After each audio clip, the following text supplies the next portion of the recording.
పెళ్లైన ఏడాదిలోనే మూడోసారి తిరిగొచ్చిన కూతుర్ని చూసి ఆ తల్లి బావురుమంది. ఏం జరిగిందని అడగడానికి ఆస్కారం లేకుండా చేయికి కట్టు కాలిన వాతలు కనిపిస్తూనే ఉన్నాయి. అల్లుడు అడిగినంత ఇచ్చేద్దామనుకుంది ఆ తల్లి. కానీ కూతురు తన నిర్ణయం తాను తీసుకుంది.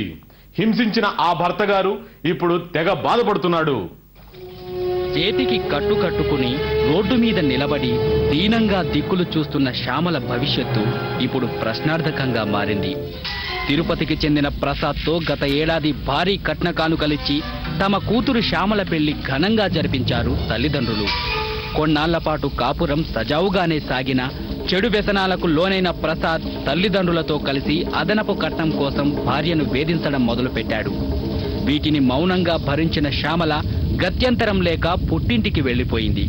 కూతురు సంసారం బాగుండాలన్న ఉద్దేశంతో తల్లి లక్ష్మీదేవి ఒకరోజు శ్యామలకు సర్ది చెప్పి అత్తవారింటికి పంపినా వారిలో ఏమాత్రం మార్పు రాలేదు. పైగా హింసించారు. అందరూ కొట్టి నా చేయించేశారు. తాగేసి వచ్చి నా చెయ్యి కూడా ఇంచేశారు. రోజు కొట్టి సిగరెట్లతో కాల్చడము, చేయించేసి వారం రోజులు ఇంట్లోనే పెట్టారు ఎవరికి తెలియకుండా, బయట గడేసేసి మళ్ళీ సంతకాలు పెట్టించుకున్నారు. కొడతా ఉన్నారు, రోజు రచ్చలు వేస్తున్నారు. నేను అందుకని ఇక్కడే పెట్టుకున్నాను.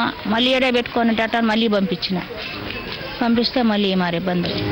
మెట్టినింటి వేధింపులతో విసిగిపోయిన శ్యామల చివరకు పోలీసులకు ఫిర్యాదు చేసింది.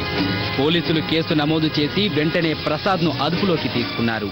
ఇదిలా ఉంటే భార్య తనతో సరిగా కాపురం చేయడం లేదని ప్రసాద్ ఆరోపిస్తున్నాడు. మ్యారేజ్ అయ్యి ఇంతవరకు నాతో సంసారమే చేయలేదు, అసలు కాపురమే చేయలేదు. అసలు ఆమె అసలు వాళ్ళ ఇంట్లోనే ఉంటుంది. అసలు ఆమె మా ఇంట్లో ఉంటే కదండి మేము టార్చర్ పెట్టేదానికి.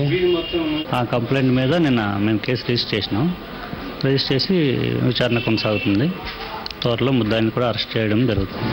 అదనపు కట్నం కోసం వేధించే మెట్టినింటికి బుద్ధి చెప్పేలా శ్యామల తీసుకున్న నిర్ణయం సబబే అయినా సంసారం అన్నప్పుడు చిన్న చిన్న భేదాభిప్రాయాలు రావడం సహజం. భేషజాలకు పోకుండా భార్యాభర్తలిద్దరూ సర్దుకుపోతే అది కలతలు లేని కాపురమవుతుంది.